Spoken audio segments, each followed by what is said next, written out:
original breakdown on the Saturday episode. But if you can pull the stream thing up, it'll just be easier for me to see what we're doing. I'll pull it myself as well. I'm reloading the page. Oh, there we go. Oh, yeah. There we go. Okay. Let me just copy the link. Boom. I'm gonna have to what was I doing there? What's up? I'm just trying to get my things in order. I'm trying to get a link so I can actually post it. I haven't got any thumbnails or anything done for it. I'm just kind of rolling with it. I'll put this out as a VOD for people as well. Yeah, of course. And there he is. There's KJL. Is that Ahmad? Our genius, the man himself. So ready to hear you. As Adnan is doing his thing, I'm just going to talk to the chat here. What's up, Easty0303? Wow. Isabella, how are you doing? So ready to hear you guys take after this trailer. We have some takes. Oh yes. Before we even get about into the game, about the game we've known for a very long time. Yes. Interested to hear your takes. So I watched the trailer. Hey, Kevin, what's up, Wizard King? So before we get into it, just to gauge where I am as we talk about this, I'm above average. I'm definitely not down on this. I think it's fun. I think it's the context of double exposure that kind of spoils it a little bit. But in all actuality, I'm looking at this as just a standalone game, right? This is just a game I'm going to be playing because I'm forced to, because Adnan has trapped me into this podcast. I'm above average, I'd say, for sure. Just about, aren't you? I think so, and we'll talk about it some more. Hi guys, something. Shout out to the chat. Love you all. Yes. I hope you're doing well, Kevin Kestis, as well. Yes. Hope you're doing wonderful. Someone says, I'm going to say Nahul. Hi guys, something not convinced me is the the animations. I don't know. Well, it does say in the trailer that's it is an in-build. It's currently being built. It's not the final product, so they still have some things to work out in the kinks. I have some kinks to work out. But yeah, we are completely cooked, says Yellow Flash. So yeah. I mean, we'll talk about it some more. I don't know regarding clothes design. Collector's edition. There's a collector's edition. Vinyl. Yes. Oh wait, where? On the on site? The Square Enix store. Let me just reload the page because last time. Oh, there we go. I was looking for it. The collector's edition. I have to put in my birthday. Chat, when's my birthday? Do you remember? When's my? Oh my god, there's 40 people. What is everyone doing here? Why are you all here? Chat, when's my birthday? Tell me. Oh my god. Jesus, there's everyone here. Did not realize. First one to tell me my birthday gets a little kiss on the forehead. The stream gets to 6 million views. I'll tell you everything I know about Life Strange. Yeah, if we get to 6 million, we'll spill all the beans. Hey, Ashlyn gets a little kiss on the forehead. Please don't tell HR. HR does not approve kisses on the forehead. For PS5, it's going for. Okay, collector's edition, the standard. Gotcha. Collector's edition is $100 for what are you gonna get? Edition? I'm on Square Enix site. Can I share the page? Is it? Oh, no way. Is it? Hold on, I'm gonna share my screen. The UK store. Okay. Share my screen now. We can zoom in on that. Let's have a look. Yeah, you are. There you are. Wow. Oh, wow, I don't have that. Okay, so we're gonna get A rewind felt slip mat that's for vinyl. If you don't know, like you put it onto your vinyl disc tray. So I actually, you know what? I do like that. I like my slip mat right now. But I like that a lot. We have some Just for the Polaroid. chat as well, me and Adam are going Mm. to sit down the weekend. We'll probably do like an extensive deep dive into all the different things. I think this is just kind of an immediate podcast episode with everyone here. So just bear with us. I think it's going to be quite deconstructed amid all the other things. Hold on. Why are they calling it guitar plectrums? So are we saying that I've been playing this guitar not with a guitar pick, but with a plectrum? You've been playing it Really? with something, haven't you? God, dude. So we're gonna get some customizable plectrums, right? And then we also get the vinyl, of course. It's a 12-incher, just like me. Double-sided drugstore makeup poster, so that's cool. And then the collector's goods box. Does it come with the game though? That's the real question. Won't be on there. Okay, description. Product details, collector's edition. Where is this for the UK? I'm so weird about this. There it is, right there. Purchase standalone without a copy of the game. So you get all these the guitar plectrums. If you have any questions, chat as well, feel free to leave them whilst we're trying to sort everything out. As you can probably see, it's quite crazy. Yeah. So what are we thinking? What are we thinking, y'all? Are we gonna get the guitar plectrums? Are we gonna get the guitar plectrums for $100? Say it in the chat. There's some crazy things here. Read it again, Adam. Okay, I'm gonna read it again. Yeah, read it again, you douchebag. Three times. So 3 of them. Custom double-sided guitar plectrums. What am I reading wrong here? Plectrums. Am I stupid? I could be stupid. 6 unique designs. Yes, you can order it from here. Okay, yes. cool. It's £105. Am I okay, chat? Am I stupid for calling them plectrums? chat, please just embrace me as a human being because 64 people watching this. This is crazy. Oh, what's up, man? How do you like that burp in your mouth? In your ears. So yeah, by the way, Squire, great construction. I don't know. I don't know. I like it. I like a good Squire every now and again. So, but I don't know. It's a good guitar. So, apologies if my quality is not very good. I don't know what's going on there at the moment. Let's see if we can close any tabs. Creatively bankrupt, Kaylin says. So yeah, we are going to be talking. We're just having everybody come in, and then we're going to be talking a little bit more about this trailer. We're going to break it down for you. We're going over the collector's edition. So, lighting some incense. But yeah, a lot of people here. Wait, it says the soft bundle with a boxed copy. Hold on a second. What is Alice saying? Wait, it says collector's edition is sold as a soft bundle with a boxed copy of Life is Strange Reunion for PS5 or PC stream players. The collector box can also be. Okay, so are we getting the game or not with the collector's edition? No, there won't be a game with it. There wasn't one. The other one, they've taken that out now. It's the new go-to thing, isn't it? I know, but I'm like, I'm gonna read the game.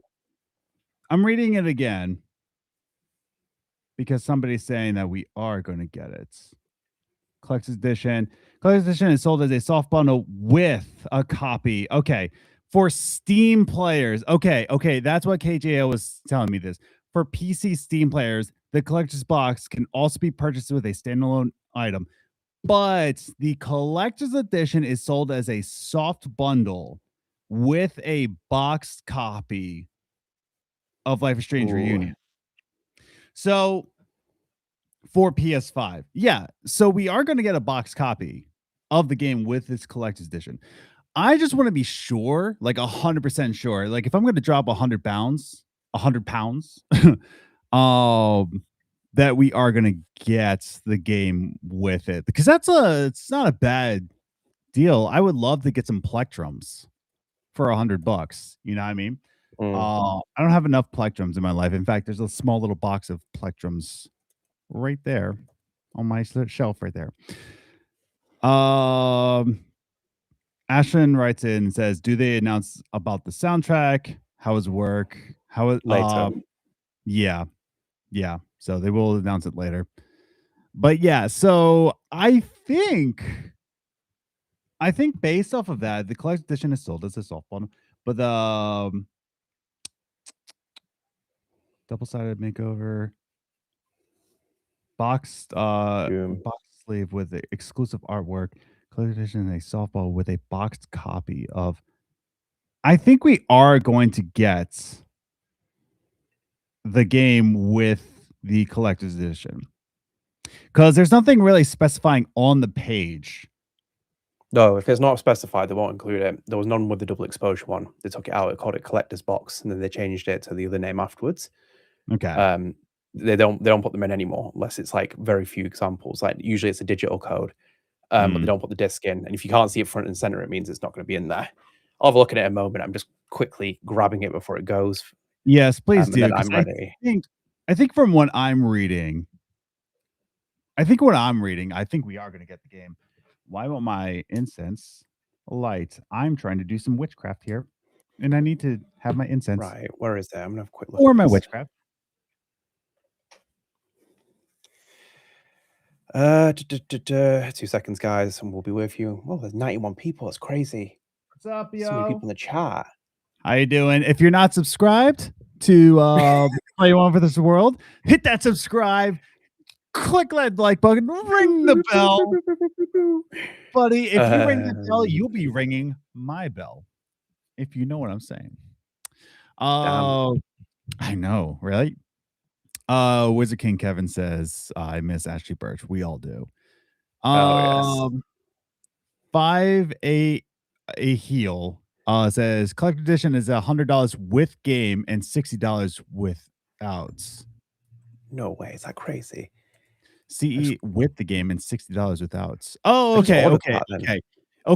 Yeah. So the collector's edition without the game will be $60, but with the game it will be $100. That's what I'm reading for like Steam players. Right, let's have a look at this. The collector's edition is sold as a soft bundle with a box copy of Life is Strange Reunion for PS5, Xbox X, or a code in a box copy of the game to redeem on PC. So there is a box copy in there. Yeah. So that's interesting. They didn't do it last time. Surprised by that. That's what I mean. For 100 pounds. I guess I'm talking to you too much. For $100 for that collection edition, I might drop that. I've just dropped it. You did? Oh god, I was got that. Yes. Welcome everyone. I hope you're all doing well. Thank you for joining us. We will get into this as well, and we'll answer any questions and stuff. I look forward to you all wondering what has happened with this game. I've been thinking that since 2024 when I found out about it. Yes, but as you will. It's been painful doing these podcasts without saying anything. Demetrio 23 says on Nintendo Switch ? Not yet. I imagine within 5 months. I think you'll see the last one. The last one was it by Engine Software, the Dutch port. Yeah, maybe Switch 2. Maybe it can hold up its fidelity now. Maybe. I think they'll port that later down the line. Adam apparently Blast Drum says Adam apparently burnt Kaladin. I saw that burning stick. Oh yeah, because I'm burning incense. So yeah, I did burn out Kaladin. I did. Just 2 seconds. Me personally. Standard edition is cheaper than Brett Mackey says standard edition is cheaper than double exposure standard edition, which is interesting. I noticed that too. I thought I was wrong. But the standard edition is cheaper. It's only $40 for the standard edition. Wow. We Yeah. need to get this game out, guys. That's why. If you're wondering as well, this is the in the collector's edition. Mhm. So if you look here in the collector's edition, you have this artwork that's in here of Max and Chloe, Mhm. which is by this artist who Sam Bradley follows, and Oh, also Luke, and also very Kid cool. Katana, Oh, very neat. which is quite cool. Yeah. So hey, there you go. Look at that.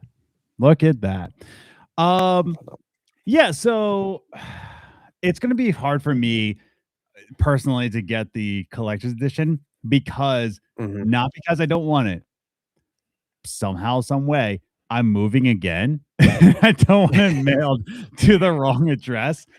Every time. Oh, I know. So like I'm gonna have to figure that out Mhm. before I order it. I gotta figure this out because I will be in between houses when this drops. So it might ship and then come to this old house, or like I'll ship it, but I don't have my new address. I don't know. I just got Pricefield Punk says, "Oh, it's the artist who did this cyberpunk music video." Oh, whoa, that's cool. Yeah, so I don't know. So far, like the collector's edition, not a bad trade-off. I mean, like, we're also. Did you notice? Did you Do you notice what know we're gonna? I was gonna ask you. Did you notice what we're gonna get in the deluxe edition? There No. is a behind the scenes Wait. documentary in the Oh deluxe yes. edition. There's a behind the scenes. So I'm sure when this Do you know game what? drops, yeah, Yeah, behind the scenes documentary. Imagine them just like grabbing Jonathan Zimmerman by the collar and throwing him out the like. But what is it though? What's the actual yeah, behind the scenes documentary? Oh, this that's person what I gets was laid off. thinking. You're done. Uh, See you later. for those who don't know, and the 85 people in the chat, for those who don't know and have not been watching StrangeCast, um, there were a lot of layoffs. Okay, there were a lot of layoffs at Deck Nine. I'm gonna say close to 60% of the staff is just been laid off. Over and over and over again. In fact, they shouted out John Zimmerman in the trailer. They're saying like, "Oh, John Zimmerman, he's back. He's writing this game again." John Zimmerman was he laid off or did he leave? Well, he's not explicitly said how he left. He left very Hmm. quietly until I saw him. Then I was like, "Hello." Like, Yeah. um, So I'll we leave. I'll just let Jonathan Zimmerman establish how he left. We'll leave that to yes. him. So we don't know if he was part of the layoffs or if he left, but he's not with the studio anymore. No, So no, like, he's oh, he's not. back to writing. Like, well, he's not even at the studio anymore. This is So this team that I had built for this project, which I had listed. to quickly answer, flashcard 8059 in the FAQ, the official site, they're saying it's not episodic. Is this true? Number one, if it's in the FAQ of the official site, then yes. And number two, true colors and double exposure were not episodic. So I'm gonna say, yeah, that's pretty true. I'm gonna say This it's is true. what I have What's that? currently in mind Okay, so for the for the production of current this team. layoffs, No, for the John's production. No, oh not for the layoffs. The production of this team that I think the main key figures um, yes. that will make up this team. Why do you have Stephen Frost in there? Because whilst Frost doesn't want to make Life is Strange, they'll have him in an executive role because he is a creative director at Deck Nine, and people very miscue what for Stephen Frost's role is at the studio. And in this position as well, he would basically be the Luke Bagadost of Okay, overseeing the project. But that's who that's I fair. have in that kind of capacity. I do think that Jonathan Zimmer is the co-writer on this project with Iris Yeah. Dauterman. Okay. And they have not said who's directing this game. No, because do you know why they haven't said it? What's that? Because the director probably isn't there anymore. That's Yeah. why. As I Yeah. said before, there's a tragic heartbreak with this game coming out is the fact that it's coming out with the majority of the staff being laid off. They're not going to be on the game. They're not going to be in the credits are going to be quite scary when you look at the game when you finish it, because like a large portion of the people are gone from the studio. Mhm. And if they're not mentioning the director, because remember as well, think about the double exposure stream as well. Stauder was there, Felice Kwan was there. They did a live stream with the actual developers and spoke to them. This is very different. This one, this was just a Lucy Hale voiceover with Rihanna DeVries and Max Caulfield. I think what's this? Rihanna DeVries and Hannah Tell there. So Yeah. if they're not putting the director up, it tells you what's happening there. Once again, quickly answering Flashcard 8059. Wait, so it's one full game, no chapters, or am I missing something? No, there's going to be chapters, just like double exposure. There's going to be chapters. It's just not going to be episodic like Dispatch was. So they're not going to go episodic. In fact, it's going to be pretty rare. Dispatch is probably the last episodic game you're going to see. Yeah. Like, I think if there's going to be a Dispatch 2, maybe they'll do episodic, but they're going to be the last studio. What is it? Ad hoc Studios will probably remain episodic because they can, apparently. Yeah. You know, I go, sorry. I don't even think Wolf Among Us 2, if it ever comes out, I don't think that will be episodic. No, it won't be. They'll do something different with it. Do you know what though? I was just looking at the collector's edition. It's not actually as cheap as you think it is, because like I'm pulling up the order history that I have from Square Enix, and the Life is Strange Double Exposure collector's edition was £60 that I bought it for, and currently yeah, like I Reunion's remember £111. Yeah, but I remember that you had to buy the collector's edition and the game, so it added Yeah, up so to it's basically the same price. It's basically the same price, of course. So Seth Freak rolling in. Dispatch is go to game. I'm just about to finish Dispatch. So that's fun. But yeah, I'm enjoying it. I will be spoiling it in this chat. No, don't do not spoil any games in this chat. So let people experience stories for the way they are. Yeah, so if this game is rushed in release date, I wanted to be episodic, give them time to work on later episodes. It's not. It's not going to be episodic. Once again, True Colors wasn't episodic. Double Exposure was not episodic. Was Before the Storm? Before the Storm was episodic. Yes, 3 episodes over a couple of months. Yeah, so that was it. But the last 2 games were not episodic. So do not think this is going to come out episodically. They are going to release this game. I will bark at whoever I want, Seb. Don't bark at me either. I will bark at whoever I need to. They're going to release this game, right? And like we said before, most of the staff is gone because of layoffs, or they decide to leave. So if they do it episodically, a lot of the times there's still a team still building the tracks while the train is moving, but there's no more construction people to make the tracks anymore. So they can't possibly do it episodic. The only way they can do it, here you go. You have all seen basically what me and Adam have known for about 2 years now. Yes. And this is probably the first time we can actually be a bit more genuine in the podcast and talk about things as well. And having seen behind the veil of the curtains, among many other things, there's still things I won't say anyway for the time being. Well, basically, you've now seen which is the end of the Life is Strange franchise for now in the short term, at least from the gaming standpoint. You're going to get this game. It's the final chapter of the Max and Chloe story. It's probably the last time you see Max and Chloe on screen for a while, until they probably remake the first game. But this is the definitive conclusion for that story, which is now done now. And they're going to sign off here. And the game that they're getting out now is they're getting out, like they've rated it from PEGI. It's coming out on the release date. It was said there. I said a million times, PEGI is a very, very authentic source of place that you can't really dispute what's going in there. Developers have to post things in there. You know, they have to be verified. They're gonna have to patch this game. There's going to be a lot of patches in between this game. So ultimately, yeah, there's a lot to be said here. So I know Kevin Kestis wants to romance Amanda again. Once again, if this game is to be, the romance options in this game might be more awkward. I don't know how they're going to handle romance in this game. So if you want to like romance, did you respond to Flashcard 8509, where it's about worry about layoffs, also quality as DE, like story wise? Um. My honest Yeah. opinion Yeah. is You can take that one. I wouldn't necessarily worry about the story quality wise. I think what you get is what you get at the end. That's ultimately going to be what it is. They're very much boxed into a corner here with this project and what they're doing with the story. Um, the creative development team on this team will be about 50 times better than the previous one. I'm just going to put that out there very, very, very clearly. Even with their resources and whatever else they have, they will be about 50 times better than the previous development team.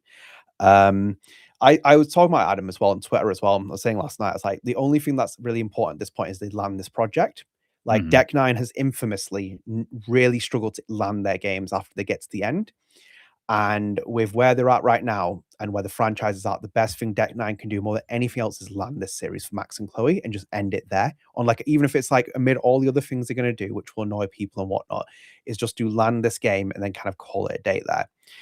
If I was going to ask anyone to land this game, it would be the Expanse team because it was Deck Nine's engine of like really workhorse talent. That's Yeah. where my faith is. I know it said in the stream that Jonathan Zimmerman is writing the game, part of it. It didn't say specifically he's out writer. I think he might be the co-writer with Iris Dalman. Um, I've heard things about Jonathan Zimmerman. I've heard he's very Mhm. meticulous with his work. You saw it in The Expanse. You saw it in Before the Yeah. Storm. Very respected at Deck Nine. So I think Yes. you're in safe hands there. And even with those other people I pulled up on the stream, whereas my ideas of who on the creative team, Stefan Frost, I said repeatedly, Frost is the future of Deck Nine. Had they really Yeah. capitalized on that, he is an absolute genius. We interviewed him. Zach Andrews is the motion capture director. He is a workhouse engine as well. Again, unbelievably talented director. Iris Dalman, her resume speaks volumes as well in terms of what she's written and what she's done for The Expanse. The art direction, the team. There's a lot of good people still there that can land this project. That's where my only Yeah. faith is with this kind of thing. There's going to be things that are going to be big questions, and we'll probably deep dive into it into a future podcast episode. But there are a lot of constraints on this project. There's going to be a lot of things that Deck Nine is going to have to try and overcome and hurdles, which are quite apparent as well in that trailer that I was watching some of the stream.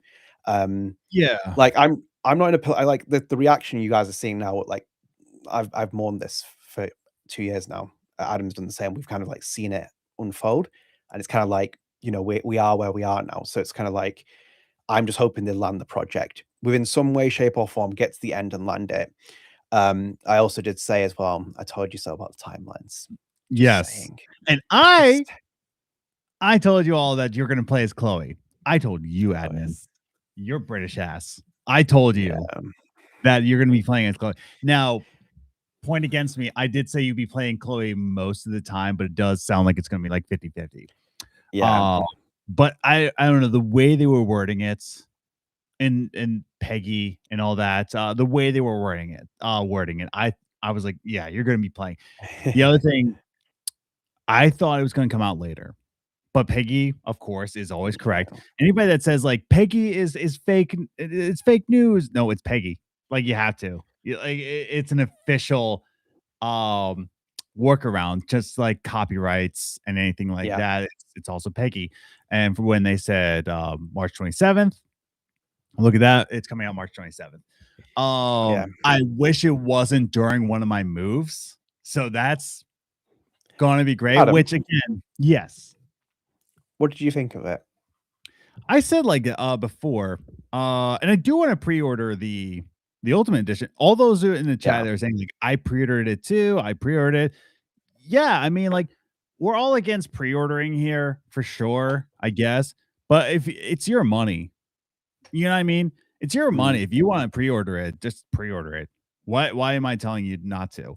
Um, but the only reason why I am not is because again, I'm gonna be in the middle of a move, so I don't want it to go to the wrong house. So Yes. but I will be, I will be getting this at some point. Hopefully it's not sold out.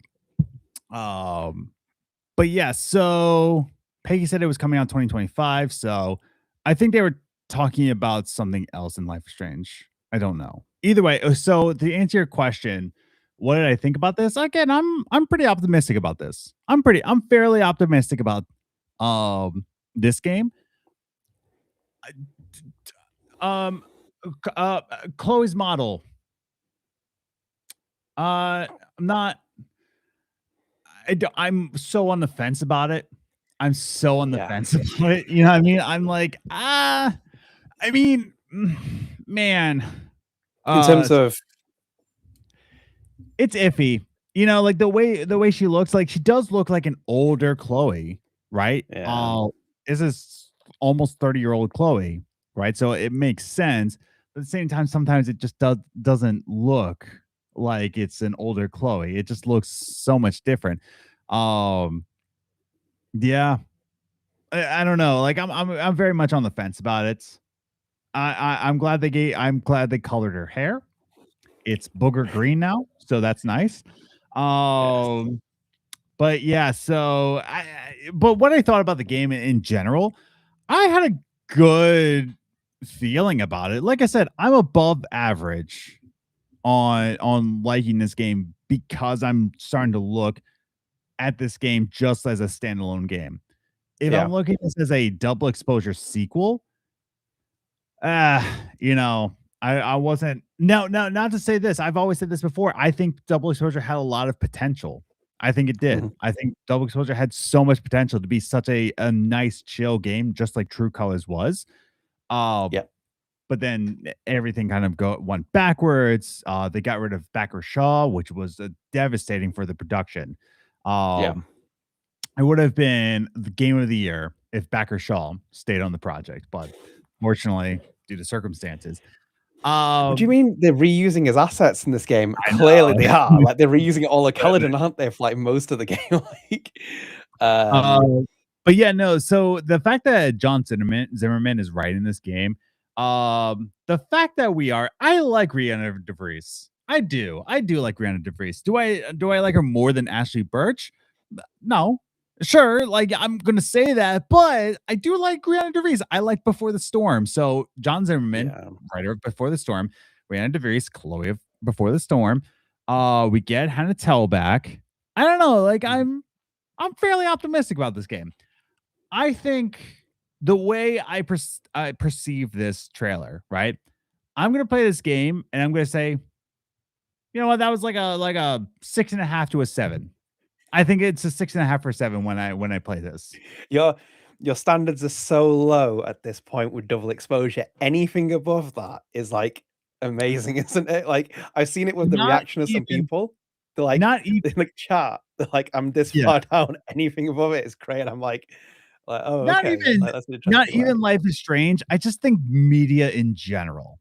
My standards are so low at this point. Just like, man, like my standards are so low where it's like I think our standards were low in the early 2000s. I'm going to go on a little side quest here. Bear with me here. It will bring me back to what I think about this game.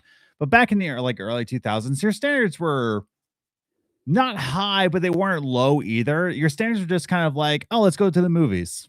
Oh, let's play this game. You go to GameStop and you just pick a game off the shelf. There was no really a local game shop. You just went to GameStop, right? Back in the day. You pick out a game. This might be a banger. This might be, you know, you didn't really have standards back in the early 2000s. You just kind of like, you kind of just like lived your life, essentially. There was garbage. Don't get me wrong. There was absolute garbage in the early 2000s. But standards have changed though now because the standards are we nostalgia trip people now. We're going to take this is why people are feeling confused in the comments. Like I'm just like making an assumption here, but like some people that and even myself, the back talk, the daughter rumors, you know, Chloe Raven symbolism. I can see why it comes into it because it's like you know, let's get rid of the standards conversation. Nostalgia is a bitch, and it is really truly in the situation where like people are feeling it with this game. I have a lot to say about it. I think it's quite Hey, KJL, is there any way you can put can you put a poll in the chat? Can you put a poll saying like what are your thoughts about the trailer? Are you above average or are you below average on your thoughts on the trailer? If you can do that for us, Kevin. Keep it clean, Kevin, as well. Thank you very much. Keep it dirty, Kevin. Dirty it up, Kevin. Adam, Rihanna DeVries. Yes. What about her? Rihanna DeVries. Yeah, I think it's the elephant in the room. Only I can apparently do it. How Really? has that happened? Oh, only Let me Anakin in Creator Studio. Okay, well, Yeah. Adnan's So gonna have mods to can never be in do charge that. here. Yeah. Hang on a second. Give me your So input yeah, on Rihanna DeVries. my input again. I like Rihanna DeVries. I did. I like double. No, I did like double exposure for a little bit. I liked Before the Storm a lot. I thought be, if you don't know, Rihanna DeVries came in to be Chloe because of the actor strikes that were happening back in 2017, 2016. So Ashley Burch could not reprise a role as Chloe. So they brought in Rihanna DeVries, who I don't believe was in the guild at that point. So No. that they take outside of guild members. So Rihanna DeVries came in, delivered as Chloe. And I thought she did fine. I thought she did fine. So, excuse me. So, yeah, I don't really have a big issue with Rihanna DeVries. I think if they brought in Oh, a third player here, like if it wasn't Rihanna DeVries or Ashley Burch and they brought in something completely different, I think flashcard saying, but she's no Ashley Burch. I'm not trying to say that. I'm not trying to say, uh, okay, well, it's just like I'm no Hans Zimmer, but I can still deliver a yeah, good but the score. problem is you can't make that thing with Rihanna DeVries at this point because you're putting Rihanna DeVries opposite Hannah Tell, and it immediately makes the kind of feel. It makes that feeling where you're like, hang on a minute, something's just a little bit off here. It's not against Rihanna DeVries either. Like I do feel. I said this in the last podcast. I feel very sorry for Rihanna DeVries because Rihanna DeVries is going in with the biggest expectations of any person that has been on the Life is Strange project now, because I even think it's bigger than BTS because of where we are at with the Life is Strange series and where it's ending here. Um, it's interesting because I said, like, even now as well, so important chemistry reads and seeing how actors bounce off of each other as well. Again, I'm going to keep my opinions quite quiet as it is, but I think like with Rihanna DeVries, I think this is very much on what the performance director is about to do as well. I think it's going to be interesting. Like for the chat as well, what did you think of the performances so far, and just from a performance standpoint? And if you could Because give a number from 1 to 10, like what do you think this game's going to be out of 10? I think the performances are very different as well. I think you could see it from Rihanna DeVries' standpoint, being like going up with Hannah Tell. I think it's And such a big I'm also ask. seeing a lot in the chat. Where's Alderman? Where's Alderman? Keep it. They're gonna put back Alderman. If that dude comes back, you know what? He's got coming back. He's not coming back. There's no way. He's coming back. It'd be me, the kind of thing that I would do if I was writing this game, where I'd be like, oh, actually, great. Yeah. I mean, but maybe there's no. I disagree with that. What's Switch that? class. The good news is with DE being poorly received, there's zero expectations for Rihanna. I disagree with that. It's all on Rihanna DeVries right now. This is the marketing, literally front and center. Chloe Price, Chloe in there. Even Rihanna was on the couch as well with Hannah Tell, which I was I was like, oh yes, Yeah. I can If feel only that. we No, could get the opinion on somebody who used to be at Deck 9. If only we yeah. could get somebody there. But unfortunately, there's no way for us to know. Oh my Unless god, here again. he Chat, comes back you have in. the expertise again. He is back. So for the chat, Baqir Shah is here, who is the lead level designer on Life is Strange Double Exposure. He is back with his cigar. He is going to burn down Caledon University again. He will be. Sorry, I was a little late because I was busy pre-ordering the collector's edition. No, yeah, really, I did. I pre-ordered it. Surely be like, come on, guys! Like this is my town that I built. Like you need to like get me a collector's edition. The value in this product, it's amazing. I'm excited. Yeah, I was telling that to chat like, hey, what you're getting, and I believe you're going to get a copy of the game. You're going to get a vinyl slip mat. You're going to get the vinyl. You're going to get what was the word they used? Not guitar picks. They use plectrums. It was like a weird word for guitar plectrums. Picks. Yeah, plectrums. I was like, I've played guitar for how old am I? So over 20 years, I've 2 decades. Never once have I ever heard the word plectrum before. I've never heard that term. Everybody is saying that this is going to be like an a 6 to an 8. There's some people who are saying this is going to be a 4. Chat, have you ever heard the word plectrum before? Chat, give me some validation here. Look for the chat as well. Baqir comes in. Boom. We've got comments coming in as well. We've got Jace here. The man has returned. We've got other comments in here. Yo, Oof. oh, that was unexpected. Everyone's coming in. They know that the numbers are going to go back up again. That's why we've got Baqir coming back. We're like, he knows he's going to come back in. He's like, yes, tick the numbers up. I would Baqir, love any chance to keep talking about Life is Strange. Any opportunity. of course. Yes. Your thoughts? for an anchor here. But yeah, Adam, just take my words out of my mouth. I really enjoyed it. I thought the reveal was pretty amazing. They hit all the right notes. They answered a lot of concerns and questions that I think fans had, after double exposure. So I think the reveal was really well done, but also short and to the point, which I thought was pretty nice. It was really cool. I called it that they were gonna have it be springtime. And it was true. It's Caledon in the spring. Yeah. And it was so cool to be able to see like the different environments and the spaces in the background, including some of the ones we had concepted, which is really cool. Yeah. Oh, really? Yeah. Okay. Yeah. There was another quad that you might saw in like the courtyard in some of the shots. I did. Yes. Yeah. So some of I guess the new spaces you're going to see are kind of were previous concepts. Okay. As I said, they had the map kind of Caledon laid out, so it's going to be really, really cool to finally see the full final versions. You're going to see Caledon expanded, basically, I think. Okay.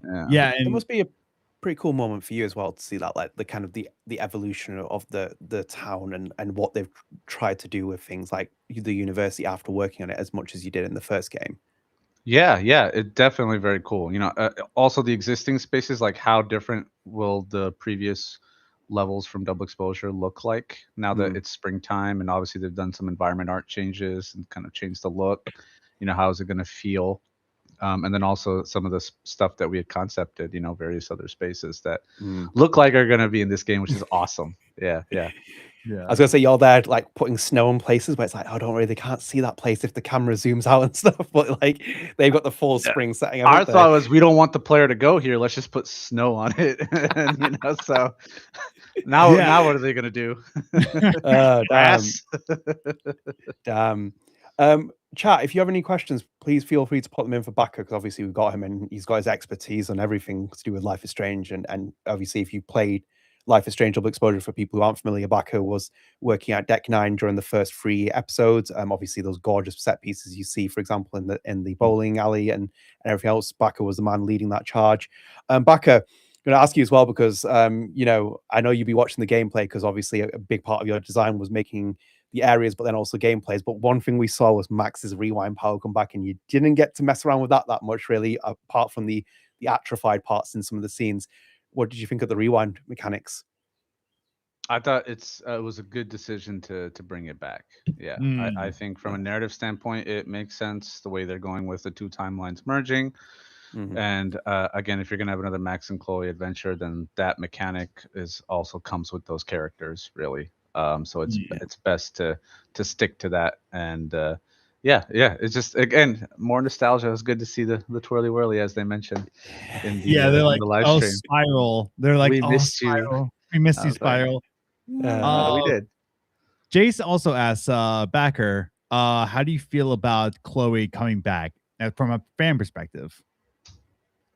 No, I think it was the right choice. I think it double exposure needed to happen to be able to have it make sense going into this game for Chloe to come back, as they had mentioned on the live stream with the 2 timelines merging. And I think originally I always thought it'd be cool to have that in double exposure, but it needed time and a little bit of narrative had to be done, really, to be able to explain it that way, the way it's set up right now. So double exposure was the setup.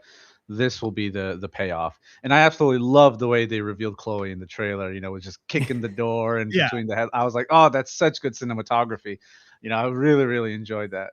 And that's why what?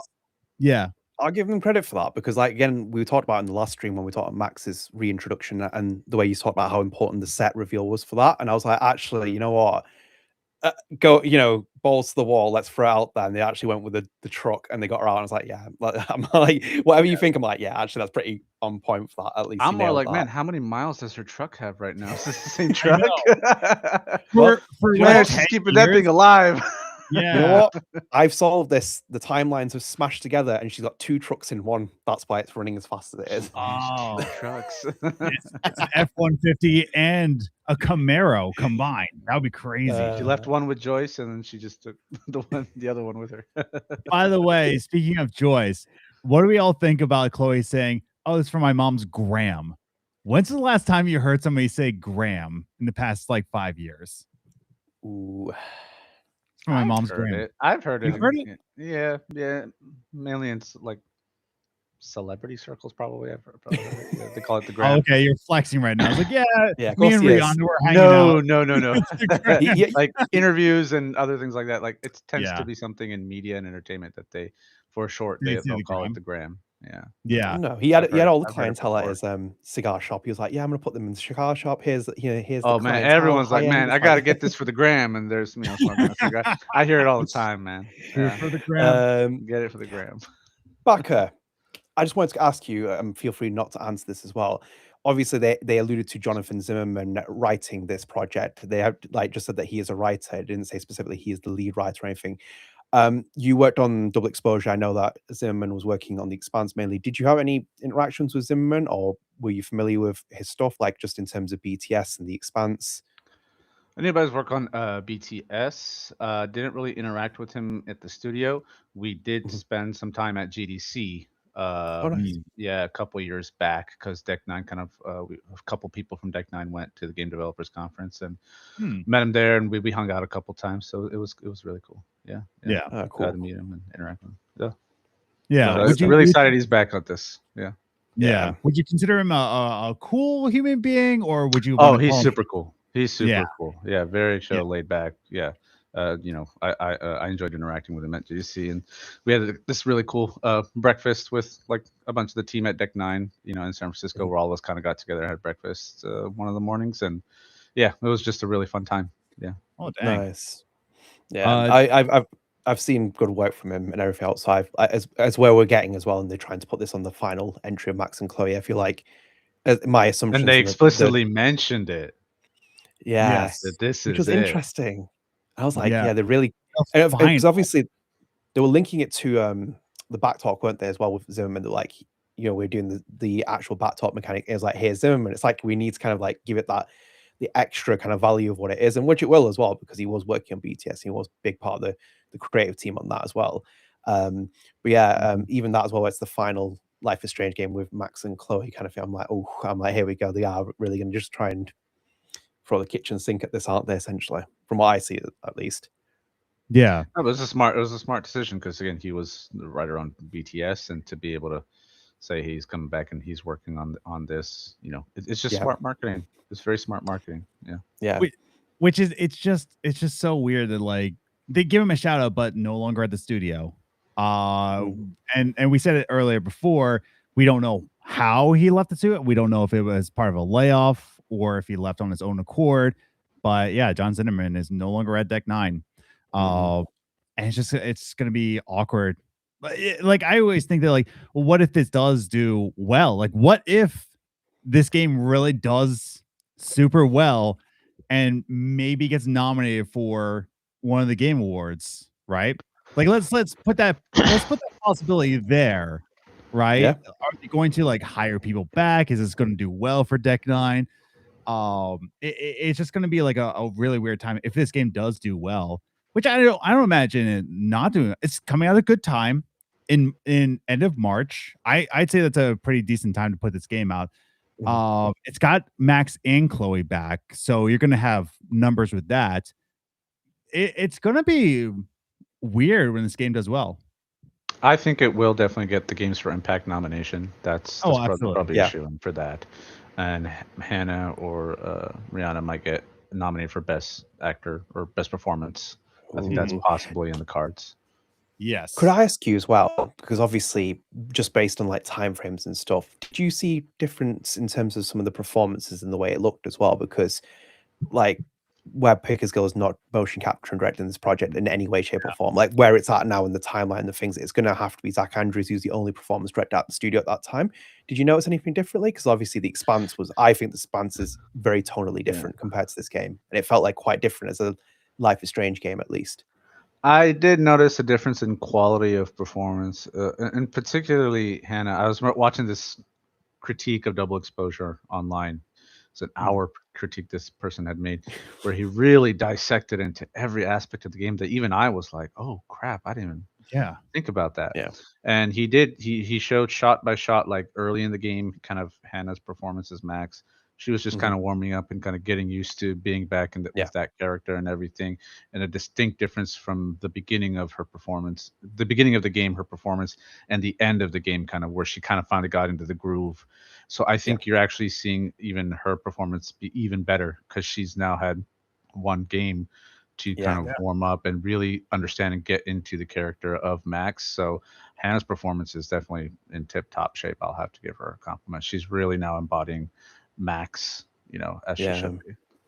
And then the irony is that Rihanna DeVries is like literally come back as well. Like now after that much time, so like Rihanna we'll DeVries see. is like We'll see when we play the game, right? How her performance kind of stacks up over. I think it may be the same thing over time, but it might be a little rough at first, but then towards the end of the game, you kind of are starting to see, because we do build the scenes kind of mostly in order. So you'll definitely see that. Yeah. Absolutely. I'm gonna ask a favor from everybody watching, and now it's getting close to 120. I'm just gonna be the worst person ever. If you can just hit the like button, and that way, once you hit that like button, it will actually up in recommendation for this chat, so more people can come in, more people can hear backers' opinions here. So if you're in chat, just hit that thumbs up, and then YouTube will recommend this video much more often. So 120 of you already. So thanks for coming in. If this video gets 100 likes as well, Baqir will get automatically inserted into the sequel as a DLC character. We will make it happen. If this chat gets 300 likes, I'll show my nipple. Let's go. Oh dear. The Eagles will yell. Thank you for everyone joining. Yes, they will. The Eagle will yell at you if you don't. Absolutely. Baqir. Yes. Got to ask you as well, because we saw a lot of people in there in Double Exposure. Some of those people in the background of your screen as well coming back. I got to ask you, because we merged timelines, just for your prediction, is Alderman coming back?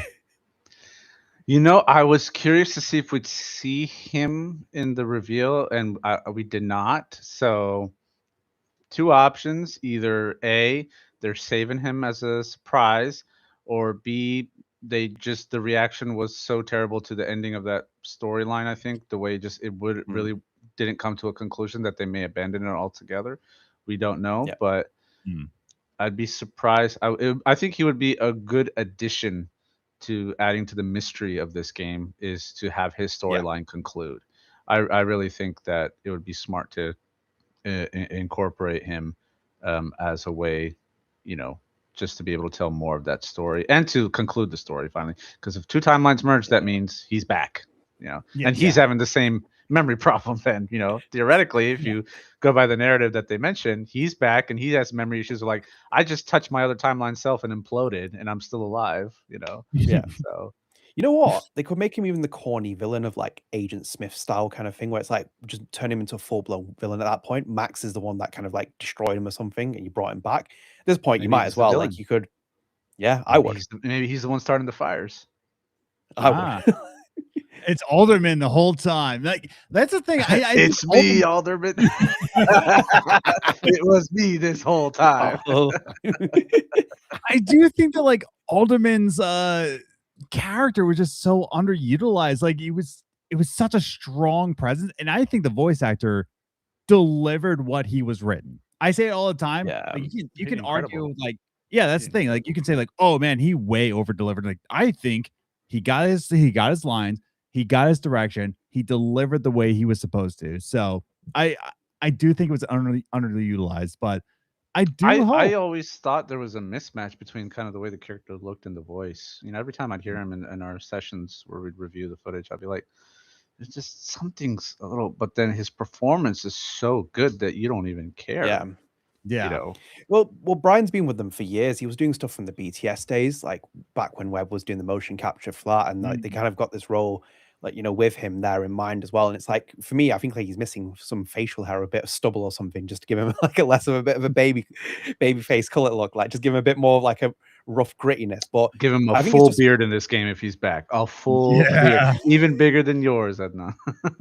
No, for it to be bigger than mine, that's the DLC code that you get. The Vince Alderman edition. The beard pack, only available on PlayStation 6. It's an exclusive. Adnan, we have a chat for you though. Oh, JK Lily 700 writes in. JK Lily writes in. Name one thing in double exposure you would rewrite.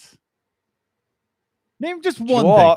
Just one thing. I don't need to because your boy said they're going to merge the timelines, and that's what they did. They did it right at the end. Did. I wonder where you got that from. Like, they're going to do that. From double exposure, what would I rewrite? Where do I start? Because you love the game. Actually, you told Baqir that you love the game. You said it here the last live stream. Of course. So much. To be honest, because they're bringing him back now, I probably would have rewritten Vin Lang, but taken away the kind of like the frat boy element and just kept him as like quite a tonally like concise character. He has that like moments of frat boyness, but we kind of make him more serious. He matures and he develops in something. And we'll give him a bit more of a complex, nuanced layer to him. Because then it might actually make him a bit more kind of. You're thinking almost like a Steve Harrington kind of growth path. Yeah, like more so in the fact that when you see him on fire in Kaladin, you do actually want to pull him out of the fire rather than leaving him, because like if Kaladin's going on fire, one thing's gonna happen. People are gonna leave him there. Like he's just equally dislikable. It's like, come on, add a bit more layer to him, add a bit of a redemption arc. Yes. Maybe some characters see a little bit of that. I did see a little bit of that in the review. I just felt like the shots that we did see of Vin, where I was like, okay, I think he's turning a different path. Maybe he's a bit more serious. The asshole in him is a little bit gone. That was kind of in double exposure. I did just see a twinkling of that with the footage they showed him. See, I think a good way to do it as well, and to kind of get that effect in, is using Chloe's back talk. So Chloe smack talks him down and then makes him into that character where he's got a bit of humbleness, because he's now facing what he is trying to do basically in the first game. He had his own back talk in double exposure. So now you're just seeing Chloe back talk and Vin back talk. Who's going to win, man? They should act that like a competition. That's a game mechanic right there. Yeah. Also, back talk he had. Also, Maddie Ren 36 has just said what I was about to ask you as well, Baqir, as well. The big thing, Loretta Rice has a new jacket. Get in, Loretta. Yes. I loved it as well. Like, there she is. Do you want as well? Do you know how she bought that jacket? She used your money for the cat DLC content. That's what she did. She took your money to the bank with that cat, traded the cat in as well, and got a new jacket. And she's like, "Screw it." God damn it. Yeah. Must be nice. Must be nice to get paid. I just do this podcast for free. You all know this. I'm here. I'm here on my outside accord. But no, in all actuality, I do. This is.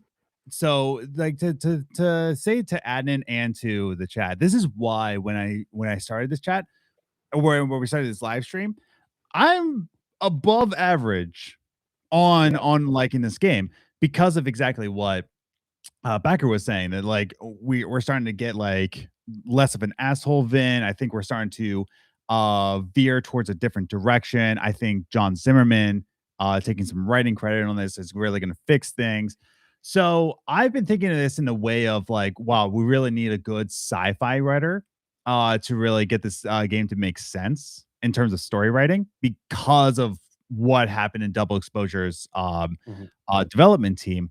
I don't know if you know anything about that, Baqir, but in Double Exposure, there was a big turnaround with different people that were working in the studio. I don't know if you knew that, but we're here to inform you. Okay. But I think with this team, minus the legendary Baqir Shah, which would have made this a 10 out of 10 game.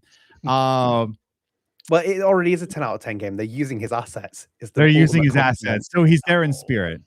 But what I am saying though is like I am I am pretty optimistic about this game.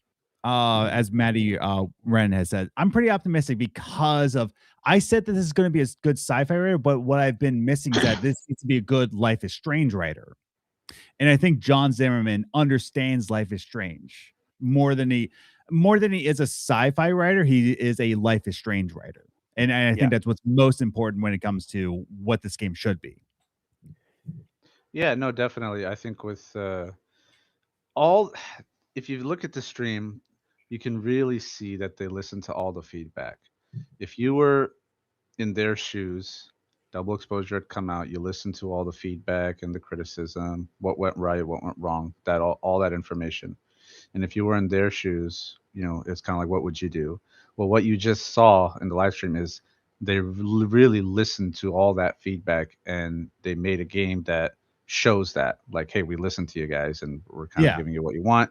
So I'm optimistic that this is a step in the right direction for the franchise, and hopefully it's a success to where it can continue, and hopefully with them declaring that this is the conclusion for Max and Chloe, you know, they may go back to anthology after this finally, if they decide to continue the franchise. But I'm again just after everything I saw, I was pretty optimistic that, you know, I think they're telling a good story. This is their last. This is like the last roll of the die. Like, as far as I'm concerned, from what I learned about this project and stuff, the way things are going, they have rolled the dice now. Like, there's enough still at Deck 9 that you could quote unquote rebuild back up, and the same with Square Enix. Even if they've shattered external studios and stuff, a longer term plan you could rebuild from it. But at the moment, and how they're shipping this project out, they had to pivot the way that they have done, the way that this game has gone, the way it's stylized, the way it's thing. As Baqir said as well, from his personal standpoint, they've basically put themselves in this position where, for me, like, I know that you're going to annoy people either way for things. Like, you've already seen the reaction, things are going to happen, whatnot, etc. But there's a creative team that I believe in personally, because we interviewed developers from The Expanse. We played that game, me and Adam. We loved it. I have a lot of faith in those people, like with Frost, with Zimmerman, with Iris Douterman, with Zach Andrews, with all these people who can heavily be associated with this game. I do believe that we are in a good position to kind of at least see the ship out, which is the main thing. And it's like, I think it's just a lot. There is one thing that I did see here as well. This was from at Haley Pearl. It says, calling it, the end choice will be Life is Strange one choice, but from Chloe's point of view, sacrifice Max or Kaladin so that she can finally understand Max's choice and the breakup would make more sense. Why are we burning Baqir's town down? Can we not burn down his Kaladin University? Man's already good for enough. Like, let's not burn it down. I don't mind. Burn it down. That's right.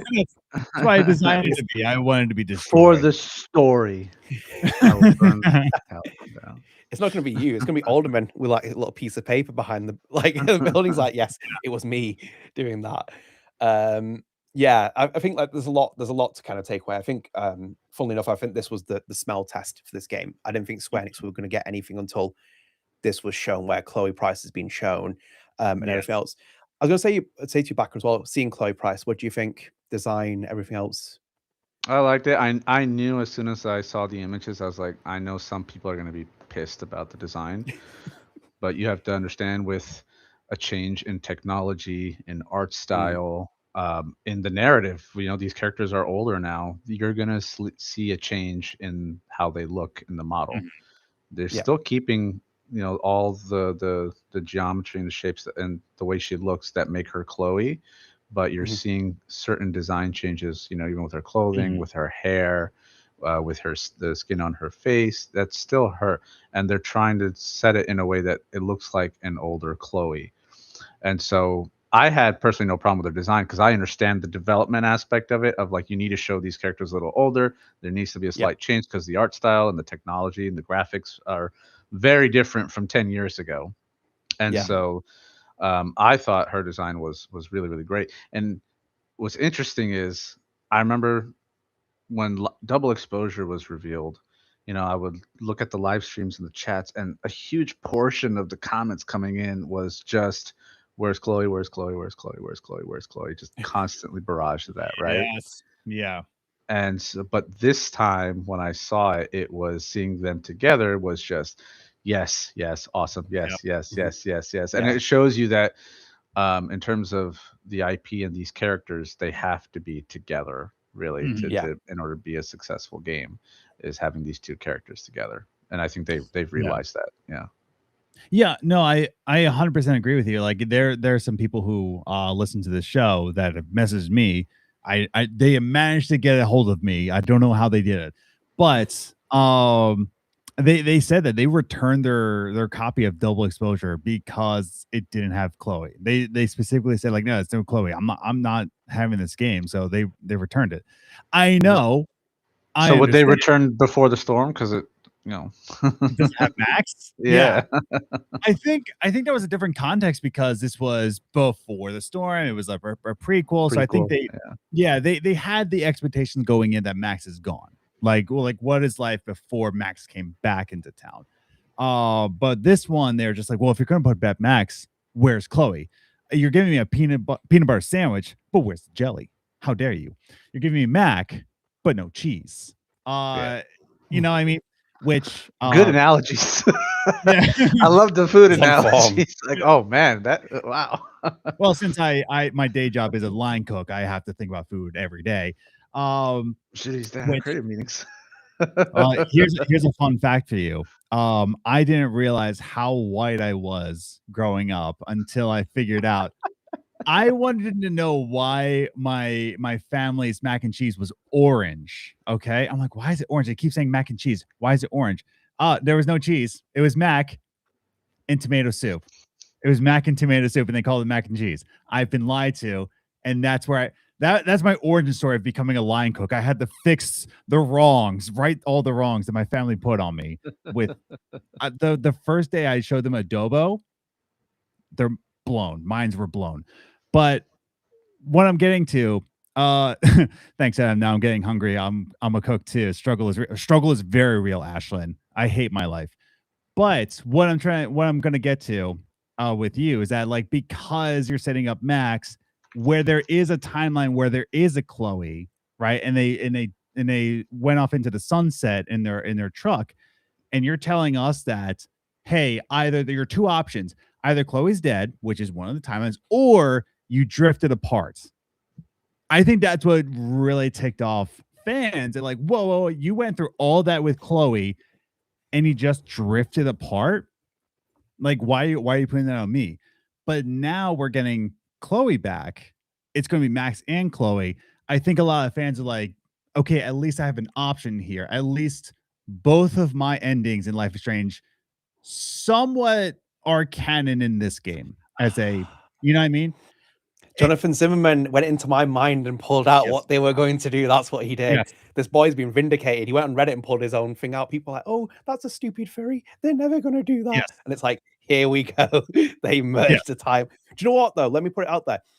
If I was coming into the project, it's what I'd do, because you'd smash the timelines together and try and de facto reset with the idea of like, we now go to the ending point, merge everything together. We respect Bay and try and build towards something towards the end. It's going to annoy people. It's never going to make anyone happy, but I'm trying to like kind of bring things together at this point, you know? So I think like that's the main thing. Like, as I said, my ending is Max and Chloe walking into the sunset with Arcadia Bay there. Call it corny all you want, but people are going to be happy. I need to land this game. I need to get my paycheck, land this game and get out of here. Like, that's what I'm doing. So there we go. Square Enix, if you want to get a really bad writer, hire me. I'll take the job. all three of us will get into a room. We'll be in the writer's room. We'll make a good Life is Strange with all three of us. Absolutely. Exactly. You can bring the food.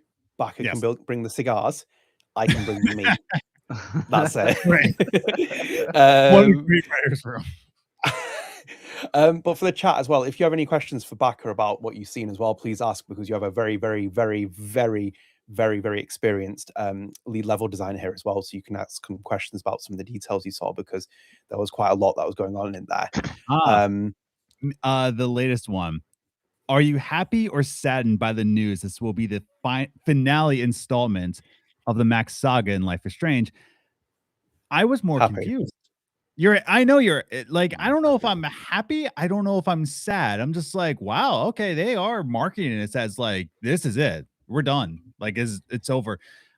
I'm more in the line of just like, I think Square is done with the whole where's Max, where's Chloe thing. Like, they are marketing this to be like, shut the hell up. Like, we are not doing this anymore. This is your last peanut butter jelly sandwich. You got to move on to ham sandwiches, baby. I don't care.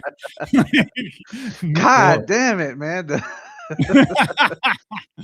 Like, you know what I mean? It feels more bittersweet at this point because of what's happened, the way the dominoes have fallen, everything else that's come from it as well, and even like a reactionary pivot off of feedback and stuff, like not making a consensus decision of how to design the game where it can try and do something like even the criticisms of backer and stuff. Like me and Adam have always pulled out things with double exposure that we really enjoyed, and there were structures there. You could see, for example, from my perspective as well, like the stuff that was happening at Deck 9 in terms of the layoffs and all the stuff that was happening.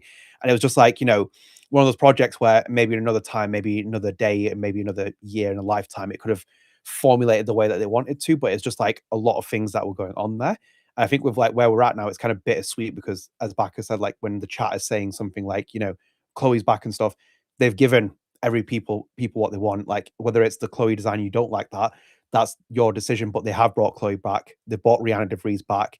They have rolled the dice here. Like we're talking about Rihanna DeVries and Hannah Tell doing no chemistry reads and going straight into a performance with a new performance director as well. That this performance director isn't associated with Life is Strange specifically, so he's got a massive challenge as well.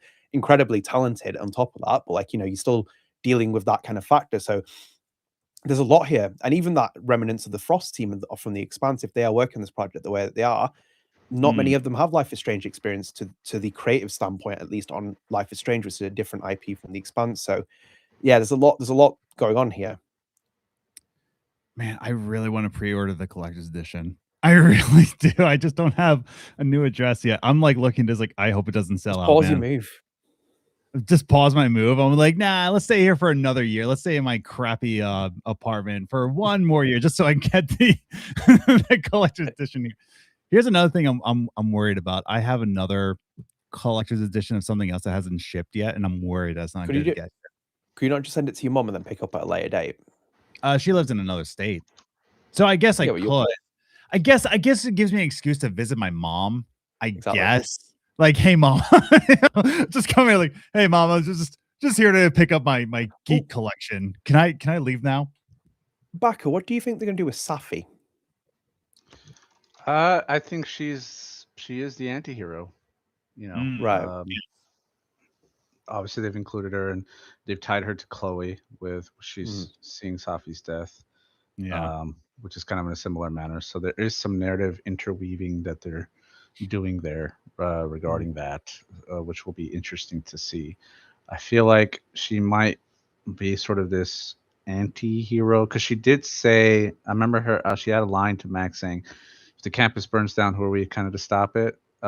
Yeah, that was one of the lines that she said in the stream. So I thought, so there is a potential villain there, definitely a little bit of anti-hero with maybe a redemption arc at the end to being a hero towards the end of the game. Very much that possibility. Also, Adnan, you know, I just realized I said to my mom, but my mom is also moving around that time too. There you go. You screwed. It's not happening. It's not happening. America's always about just changing houses. I don't know what you have in Britain, and you always stay in the same house. We always just move. We can't move constantly. I don't think did we get sorry, Baqir, did we get your answer about are you happy or are you saddened with the finale installment of this game? Oh no, I think it's smart. It's very difficult from a development standpoint behind the scenes to really with these characters. As I said, I think on the last stream, it is very difficult to appease the Life is Strange fans, especially fans of the first game. You will inevitably piss one or the other group off. I think they've done a great job this time to appease as many as possible of both groups of fans from the first game. But I think it's fitting to kind of let's conclude their story, be done with it, and we can keep it going if we want as an anthology for future installments. But I think it's the right decision to kind of conclude their story now. Yeah. I don't know how many more disasters and rewind powers you can stretch for Life is Strange 6 and 7. It just at a certain point you stretch the IP I think a little too much. Yeah, I think so. Yeah. Baqir, there's an interesting question here actually. Where'd it go? said it then. Where'd it go? That was a really interesting question. There it is. Yeah, sorry, there. From Sahel, it says, question for Baqir. Is long hair more work or harder to animate? I once read a dev say something to that effect. Yes, long hair is a lot more difficult because with long hair you then have to start dealing more with physics, with the way the hair moves throughout the environment, if it interacts with any other objects as the player character is moving. Does it just cut through like no collision, or does it bounce off of other objects? If the player is animating and walking, how's the hair bouncing kind of up and down?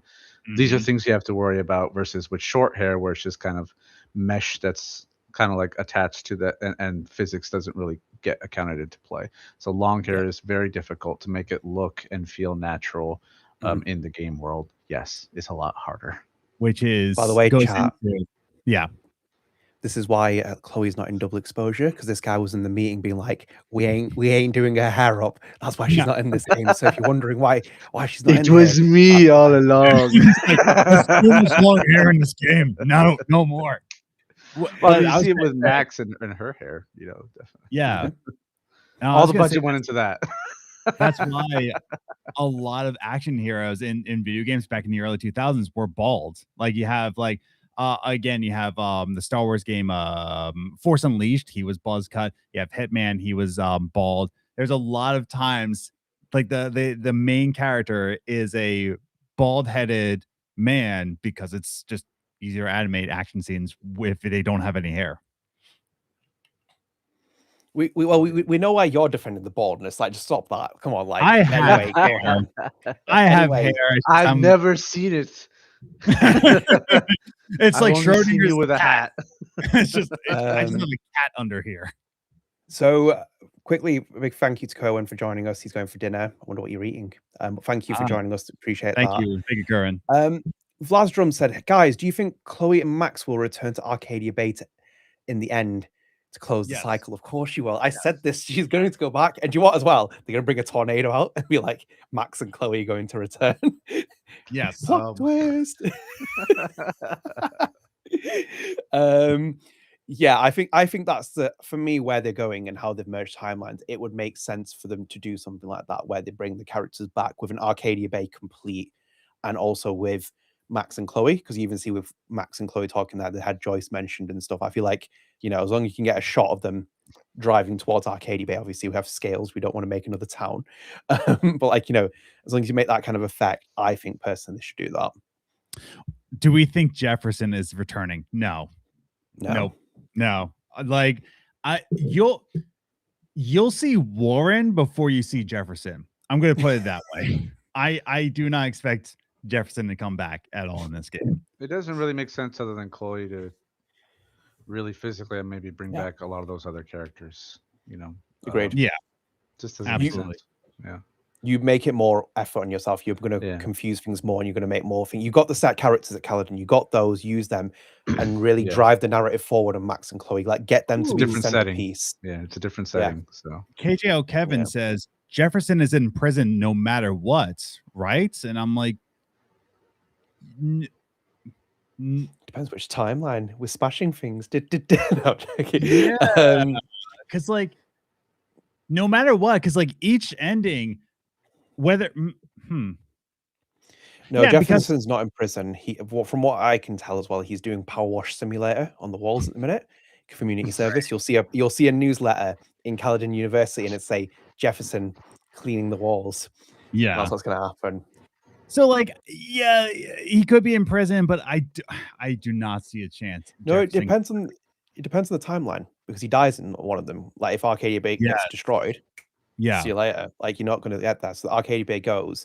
Otherwise, but he is in the other one. In the trailer, though, they mention that like Max remembers the storm and like everybody dies, and she's like, "No, you see on the gram, my mom's still alive from the gram. Don't you see?"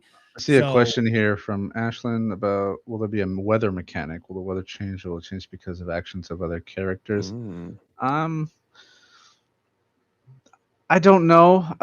With these type of games, there's a particular mood you always want to set with how you're telling the story and the environment, and the weather's sort of set in stone. maybe if they decide to add dynamic weather based on the choices you make, that sounds cool. But I don't know if they're gonna have it in this, in this game in because particular.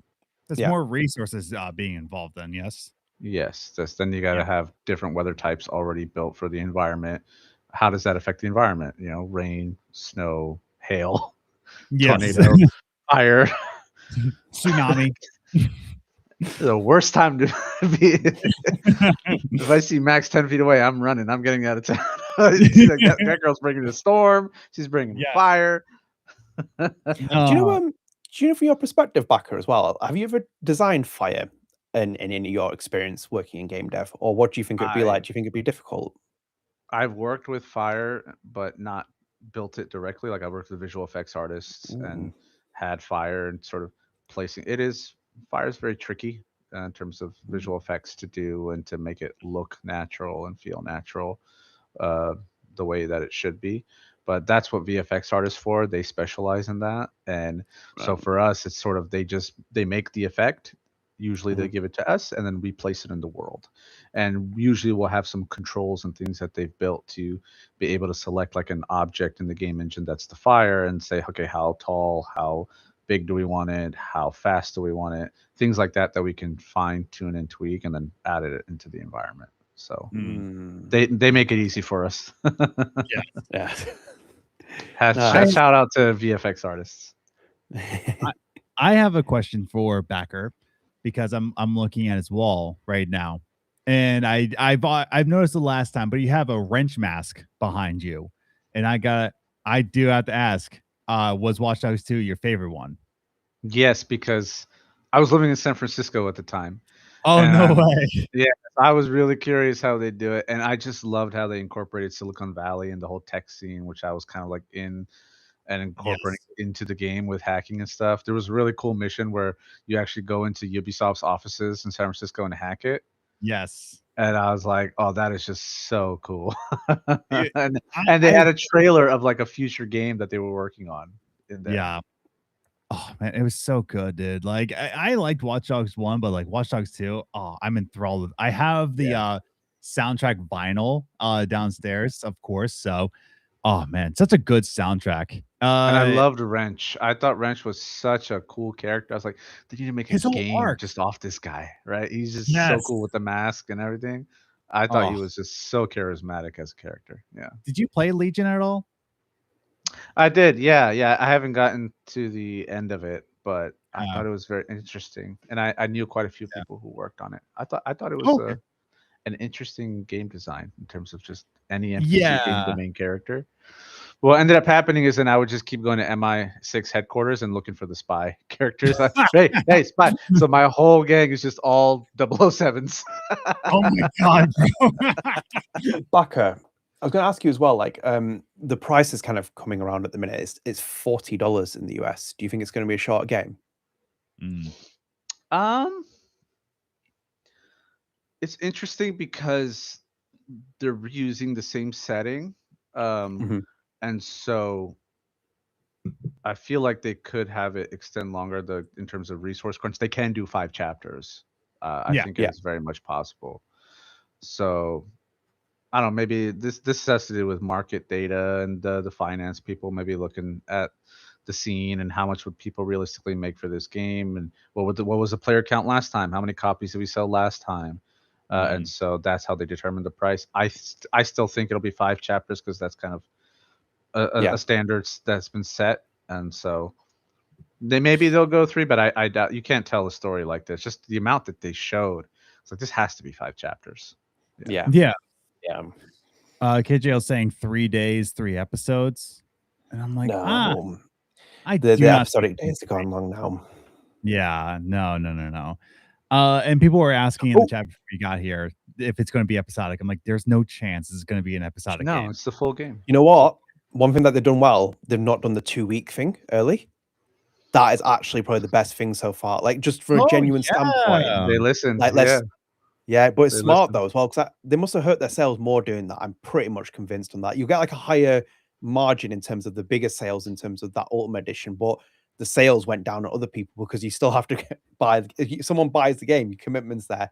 Unless you're doing the Steam early refund policy and you complete the game in like Yeah, what 24 hours. that's or the something. problem is doing the early access is you reveal chapter 1 and then you reveal the tidbit about Chloe and Max breaking up, which potentially could upset a lot of players, and then they decide not to buy the rest of the game or just refund it right then and there. And so the sales, I think, were weaker on the full release when it came out. So I think they kind of learned from that is to not do that mistake and just release it all at once. Yeah. And I think you'll have much higher sales from that, which is a smart decision to do. Yes. And I think that keeps fans happy as well. Just let me play it all at once, you know? Yeah. Absolutely. Yeah. They can't risk this game getting leaked. If they want to make the higher profit margins and stuff, they need this game being like on. Man, you guys posted the photos. I was like, I'm still seeing 30 minutes left on the stream. I know. Who are your connects with, man? Like, I was looking at like, where do you get your connections from? Let's talk about this for a second because I did the same thing, Baqir. Like, I was going through Instagram and I see like, what the hell? And I messaged Adnan immediately, like, where'd you get this? So Adnan messaged me back, right? Because I was freaking out. I was like, did I miss the stream? Oh my God. And I was like late to this stream. I kept refreshing the page. I was like, whoa, maybe I'm behind. So I messaged Adnan and he tells me, he's like, yeah, I got it from Xbox Wire. Xbox Wire just announced a bunch of details. I go on that same Xbox Wire link and I sent him a video like the page is down. So I think Xbox Wire is back up jumped the gun. And then they put it back. Andrew James. No, it's back up now. Someone's by the way, nightmare's worst. Any person's worst nightmare with journalists. You always take screenshots for everything. They're always. That's what I mean. I was story early. No, I was freaking out too. I was like, well, "Where'd you get this? I'm not in this."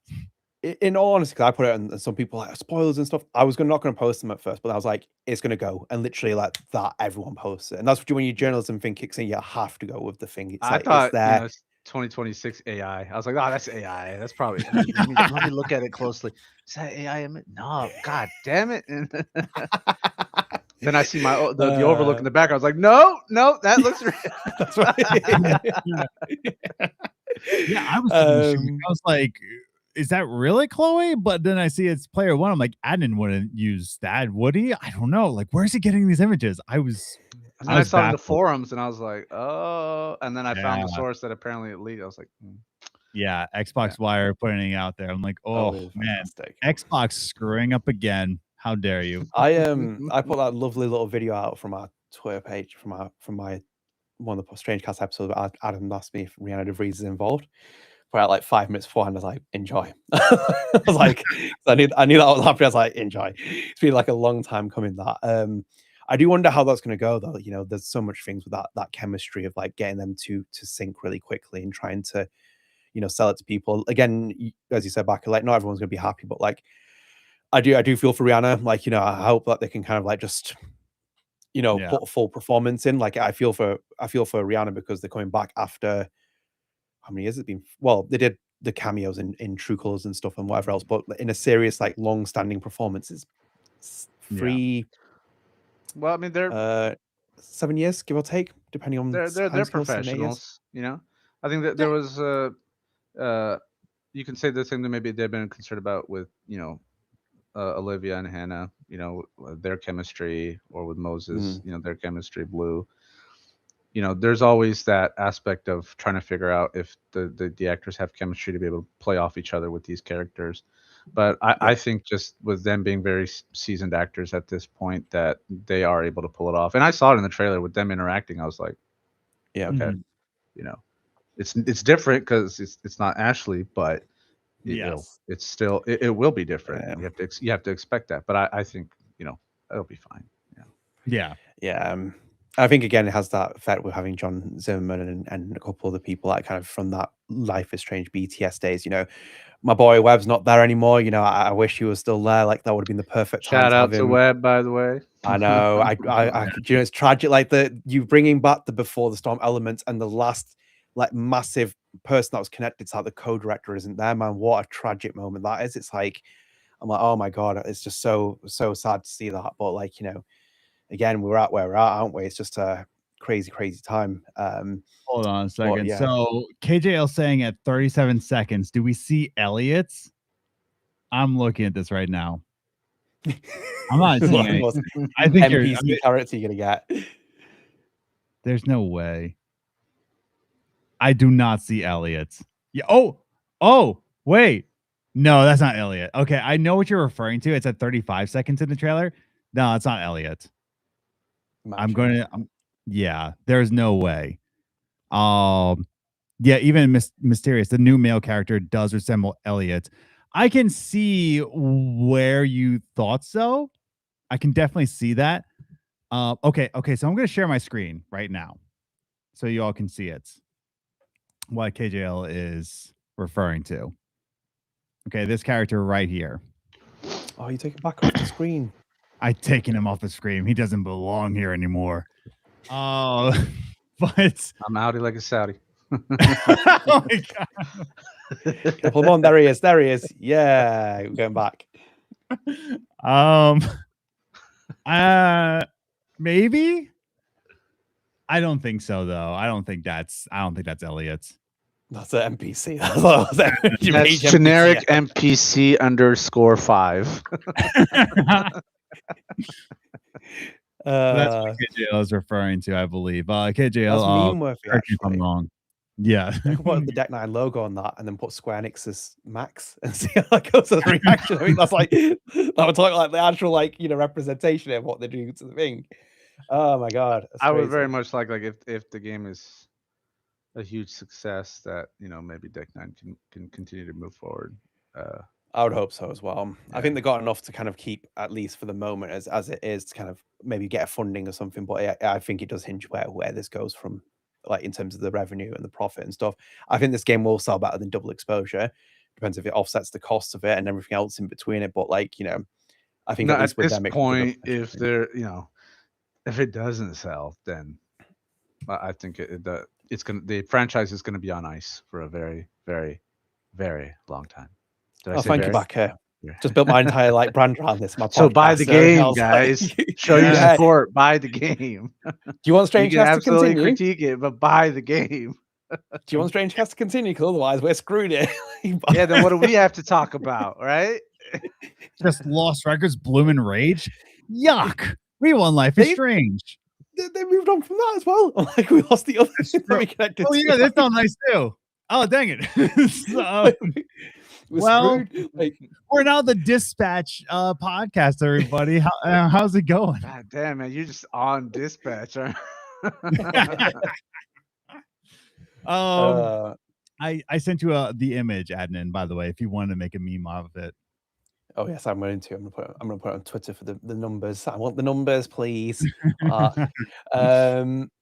So Yellow Flash put that. Unfortunately, a good writer doesn't necessarily make for good chemistry. I'll wait to see how that interactions go, but I have little faith in it. No, but a good writer can help support chemistry. Chemistry is one of those things that it is between the actors, but you could have two actors with good chemistry, but if the writing is not there, it don't matter how much chemistry they have, it'll show. Fully agree. Yeah, I felt that with some of the parts, at least in my opinion, from Double Exposure, they were pulling things out from the performance, like on the direction side, they were getting with certain characters. You could see that the thing wasn't vibing in certain ways. It felt like you kind of need the actor to make a twang with what they were saying, add that little thing that changes it. It felt quite robotic at times. It's like these two kind of need to bounce off each other. And they kind of changed the production as well in that Double Exposure. It's like they weren't using Meisner, so it's like you aren't really preparing that kind of we need to, acting is reacting kind of style. It was like, oh, they met each other, and it's like, are you actually vibing? And it's like, then you see Alderman going 1 to 100, and it's like, hang on a minute, dude. I said I'd help you. Why are you getting angry? It's like, I don't get, I said that I'd help this guy, and he's getting angry at everyone. I'm like, what did I do? Yeah. I felt like, oh, yeah. Man. That's not... I do want to pre-order it though. I do. I really do. I like this decision. What's that? I think they did this on purpose, the PEGI, where they rated this. We knew Adam's being slating us for 2 years or something. Let's release it, knowing that he's moving away from the frat boys. Is he going to stay here and get this collector's edition, or is he? He's moving away from Houses of Vin, so now he's got to pay. He's got to pay for this. He's going to pay the ultimate price. He's paying the iron price. Yeah. Which, by the way, I do appreciate they're bringing back Abraxas. They are diving more deep into that Abraxas lore, which was one of my critiques, not on the podcast, but just my personal critique of you introduced this mysterious lore of the Abraxas. Is it the Abraxas Club or just called the Abraxas? Yeah, Praxis. Yeah, just call it Abraxas. It's really mysterious. We don't really get to know anything more. We get some mystery boxes here and there, but we don't really see what it really is. So I'm happy they're really diving deep into this. So I am happy about that. Yeah, there was a lot left on the table regarding Abraxas. I think we had a lot of ideas and things that we discussed about how we could incorporate that more into the story, and just development time and things get cut. And that was, I think, one of the things that unfortunately really kind of had to take a back seat to the rest of the stuff that we had for the game, was the Abraxas storyline. But it looks like they'll be building on that for this game. Hopefully, I did see some really cool stuff where I was like, oh, that could be an Abraxas thing. Yeah. So maybe they're causing the fires. Or they're a front. Yes. Safi's taking over Abraxas, and she's the leader with the masses. I'm just shooting theories. I'm spitballing here, guys. No, that's what I mean, dude. It's just like I think there's a lot you could do with Abraxas. So what you're saying is that like Abraxas was supposed to be more in double exposure, but just development. For those who are development, for those who are armchair game developers, sometimes to put out a game when you're working with a publisher, you have to make deadlines. You have to give certain milestones to your publisher to share like where you are, and sometimes you gotta cut some things to get things out. Yes, I do want to add that there were a lot of levels and spaces that we had prototyped, me and my team, especially that my team, Jared Mitchell and Josh Sweeney, who were the other level designers.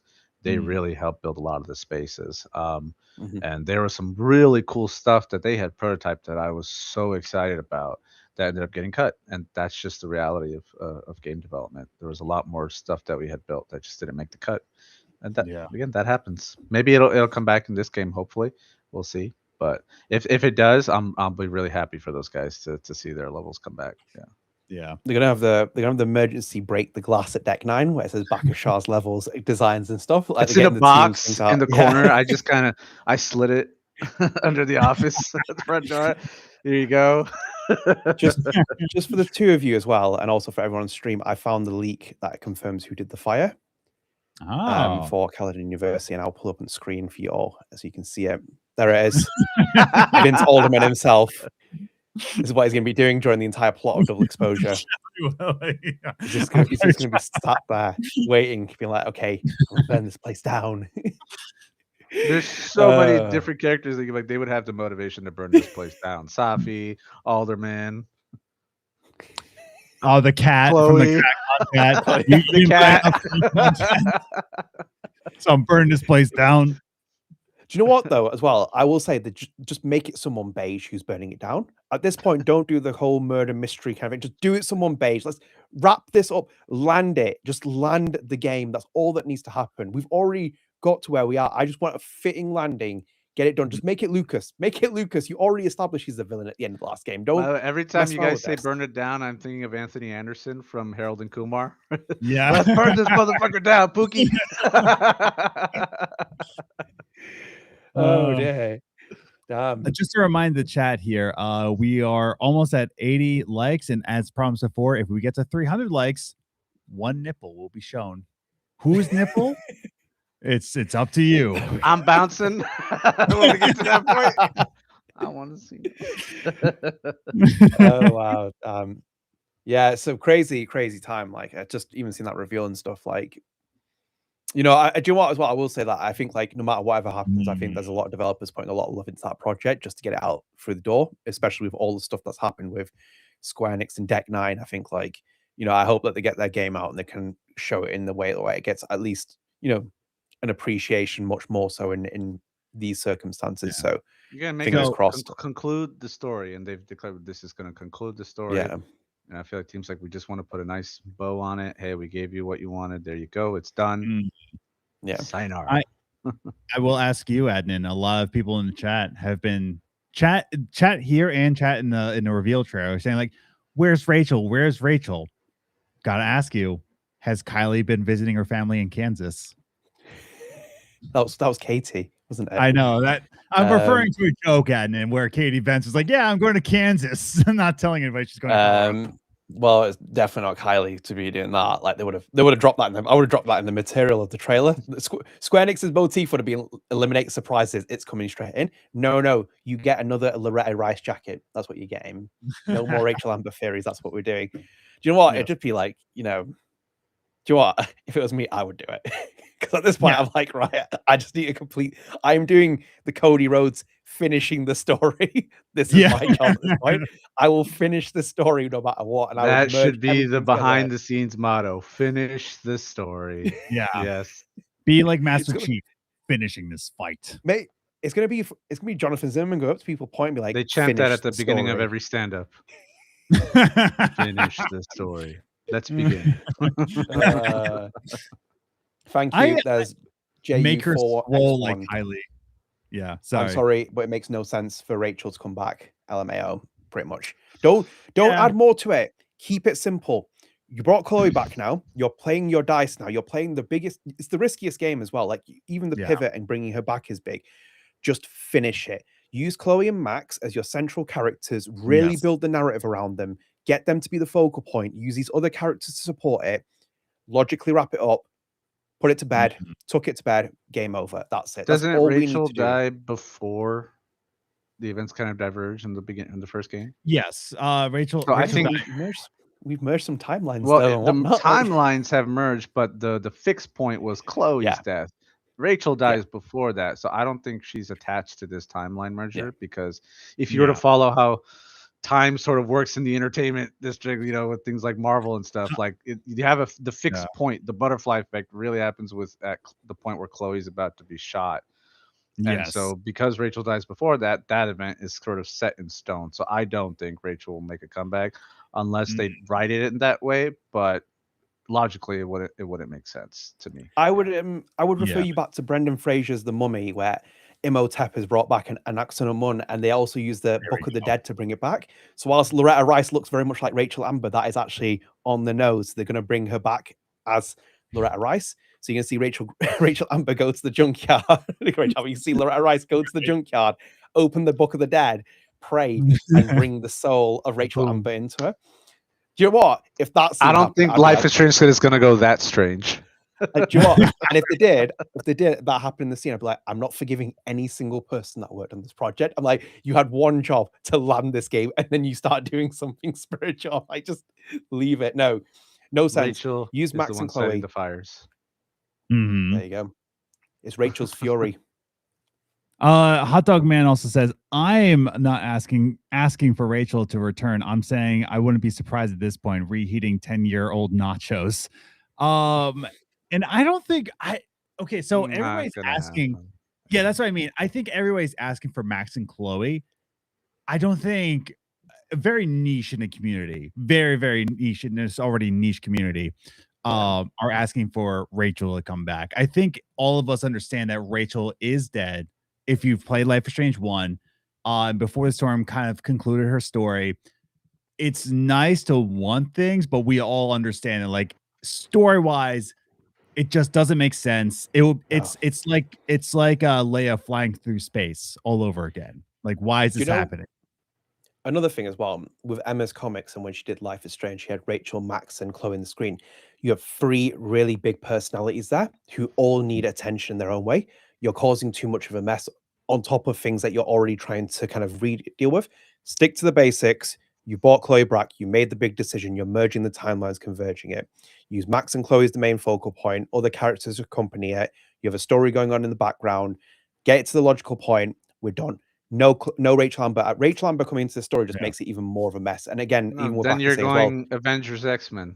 Exactly. Yeah. Do you know what? That's what. You know what? That's what the team at Deck 9 don't know either, because at the end of the game, it's going to say John Stauder returned at the end of the back. He's hidden it in the code of the game. None of y'all realized either. So that's what I'm saying, personally speaking.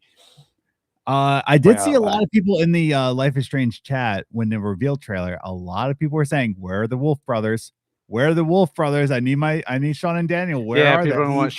You're diluting the game way too much with way too many. You are going then the Marvel Avengers, which this game is not marketed to do that. So No, you know, it is I think marketed. maybe those expectations are just way too high and Yeah. unrealistic.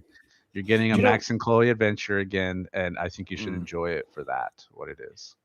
Appreciate for that, because I mean, you work on game development as well, Baqir, and it's like adding strong personalities and characters into the game. It's like we need to manage the scenes and expectations. So it's like with, I imagine, for example, that entire opening of Double Exposure with the bowling alley, you have two big personalities there. You have Max and Saf, who are part of the game. You don't want to start putting Lucas in. He's like, oh, hello, and he's coming visiting. No, we're No, making yeah. that the focus.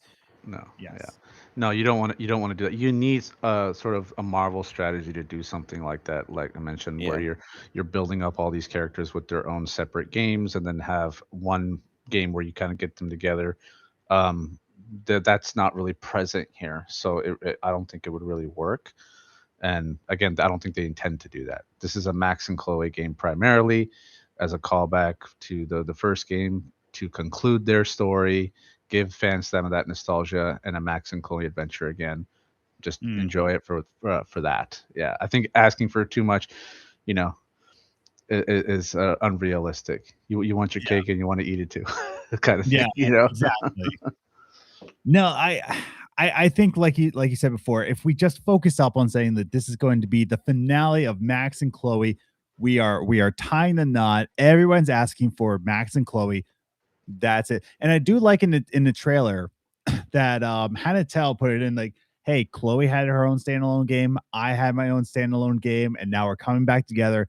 That's we're done here. It's over, people. Go on, touch grass. Like, I don't know what to tell you. yeah, no, because Can I we just- saw the reaction from Double Yeah. Exposure, right? Like the how much people really wanted them together again, and that became kind of the narrative of the entire game, was just the fact that Chloe was not there. So Yes. you know, Yeah. Can I just put this in as well whilst we're here as well, and for the chat as well? As you can see here, I'll put up on the screen for everyone. Okay.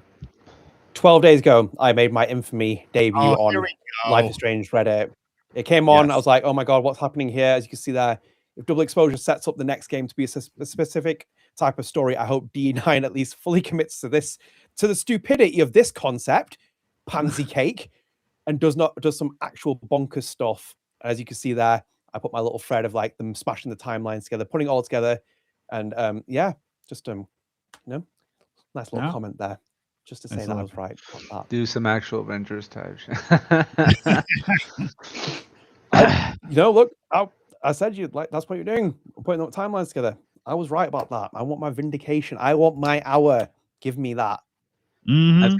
Again, if you're in a business, from a business standpoint, if you're put yourself in the shoes of a Square Enix executive, you're looking at the feedback coming in from the player base, your fans, the people who will buy your game and generate you money. The majority were like, we want Max and Chloe back. You have to listen to them and say, okay, this is what the next product needs to be about. Well, wait, I disagree. You have to listen to the focus group, Backer. Come on. It's the focus groups that matter the most, not the fans. How dare you? Well, the focus groups are that, but I think social media itself was just so overwhelmingly, Yeah. we want Chloe and Max together that I don't know why you needed a had no- focus group with that amount of like people just screaming it, like you said, on social media. Like, why did you need a focus group? Oh, you could say the same thing with Marvel. They have focus groups for every time they're working on a movie or something like that. Even established IPs will need focus tests because you want unbiased reviews and feedback on the game, how people are playing it, what are their thoughts on. Maybe people who've never experienced Life is Strange, would they be into the IP now if you can bring in new players? There's a lot that factors into focus groups. It's not just listen completely to the fans. It's also some of that comes into play because you're trying to get as much of an audience as possible to purchase the game and make sales. Yeah. Which again, I want to say to the chat that you're like, why do you want more and more people? You are now going to the hands of a publisher. The publisher needs money back. This isn't like an indie project where like you really have nothing to lose. No, it's a corporate company, and it's a business at the end of the day. You have to make money. Comment there from Price Fuel Punk. As someone who went to a focus group, I don't know how much that affected anything. Lol. You'd be surprised. You feel like you're not, because I was in I think 2 focus groups. I'm not gonna say which ones. I will say one of them was How to Train Dragon 2. I was part of that focus group. And you'd be surprised of how much like that affects things. So the I other remember one, going for one for Bloodborne. Yeah. yeah, For a trailer of Bloodborne, they're like, which one's better? And they, I was kind of looking at that, and that was very, very interesting. Yeah. yeah. And Imagine if I went overall, to one. Imagine the reaction that like they change you everything. may like, think that your contributions may not matter as much, but it's, I hate to sound corporate, but then it's data at the end of the day. They collect not just your feedback, but all of the other people, and they collect that feedback, and it turns into data, and it gives them very much answers to questions that the team or marketing might have as to how people are reacting to certain decisions that we might make. Yeah. Yeah. So Very necessary.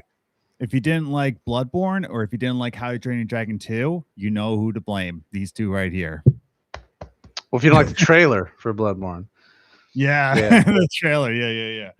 I guess maybe they were questioning me on the trailer. It was so long ago and I can't remember specifically. I think it might have been just for the trailer. There's a comment there from Colleen Ellie. I pre-ordered the collector's box and deluxe on Steam. Adam, they pre-ordered the box. I pre-ordered too.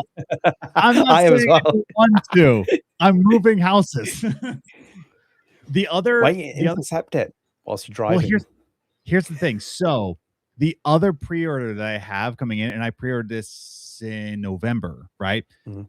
Logic made his first independent film, and I pre-ordered the deluxe edition where it's a Japanese alternate cover, and he signed it, right? And they're saying like, oh, we're gonna ship it out early 2026, and I'm moving in March, so I'm just like, please arrive to my house in time, please. I don't want to come back here. So yeah, that's the other one I'm worried about that I'm not going to get. So if I pre-order this one, I have to come back here and deal with the sketchy neighbors here. I don't want to do it. So we'll see. Damn. Are you about to pre-order Logic? I like Baqir got so intense right now. I was like, whoa, Logic made a movie. I got to pre-order this. Yeah, sure. Why not?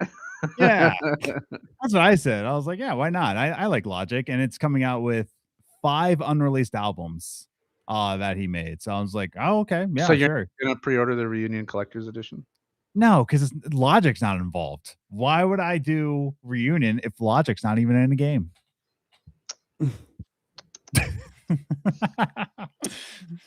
I'm gonna get it, dude.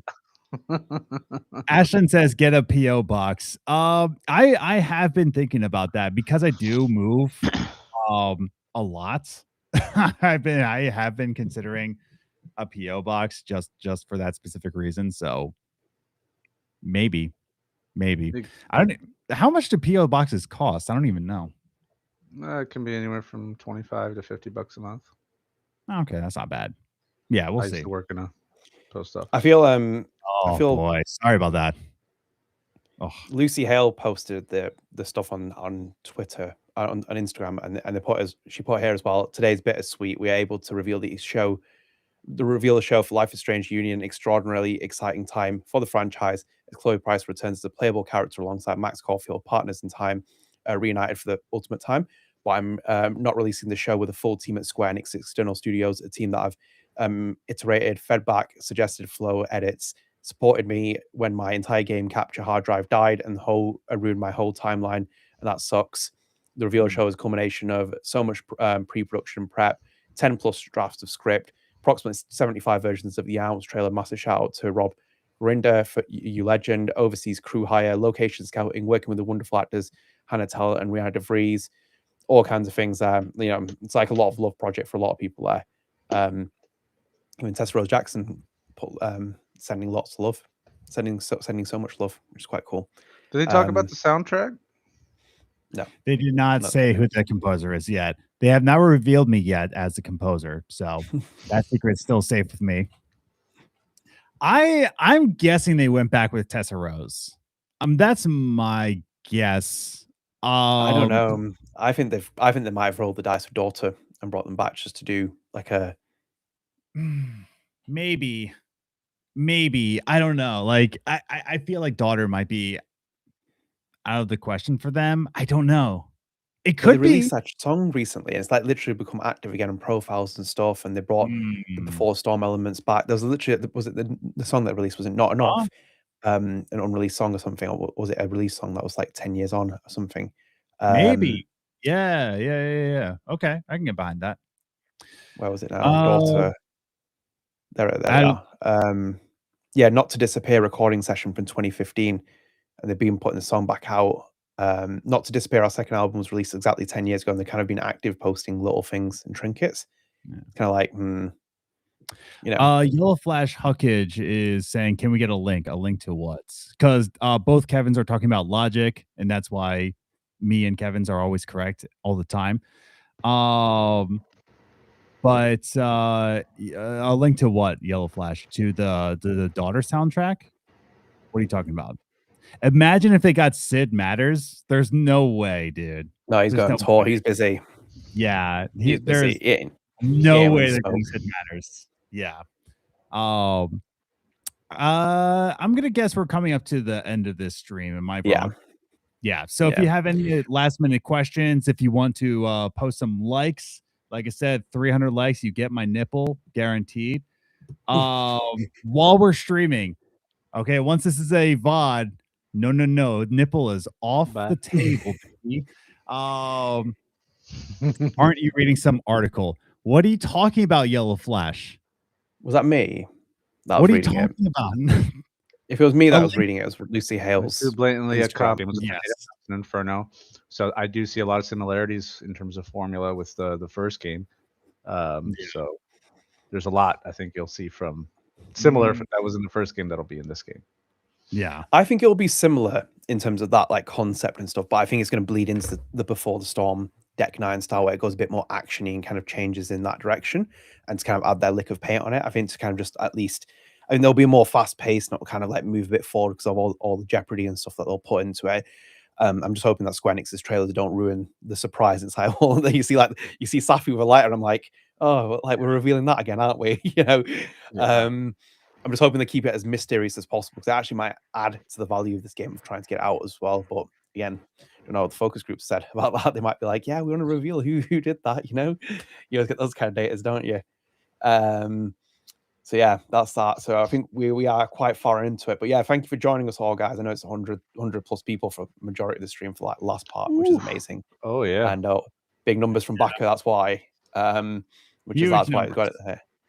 But yeah, thank you so much for joining us. It has been really, really delightful. But there's like a lot of stuff to talk about. I think me and Adam are sitting out on the weekend. We'll kind of dissect parts by parts, because there's just so much stuff to talk about. They've literally just dropped a bomb of like information. It's like, here you go. Here's the collector's edition. Here's this. Here's that. All the press release, all the junkets and stuff. Me dropping like things out there. So yeah, sorry, Kimberly. That thing that was reading out, it wasn't from Twitter. It was from Instagram. It was Lucy Hale's Instagram. She posted. I do want to point this out. NG Wood from the PlayStation Store. I did notice this too.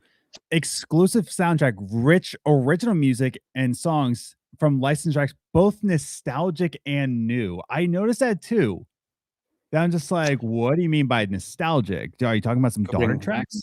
What's that? It could be some daughter tracks. It could be Angus and Julia Stone. I think it's going to be. I think my idea is it's co-composed. I think Tessa Rose Jackson does the main score, and then Daughter is brought in to do 1 or 2 tracks to add to the Chloe Price BTS dynamic kind of thing, / bring Max in together.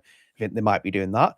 So I think that would be a good idea. Why am I not working creative? I would have saved this IP. Like, I don't like call me a narcissist or whatever else of it. I would have saved this. I call you that every time. Yes, I do. I would have walked in and be like, Hackers agree with me here. He ain't saying anything. He's not. See, look, even he agrees as well. He's not even doing that in a lying kind of way. I would have gone in and be like, reprint the first vinyl. There we go. Money. Dun, dun, dun, dun, dun. I do agree with you there. I do agree with you. I don't know why you agree with me there. You always agree with me. Unless you're not telling me this.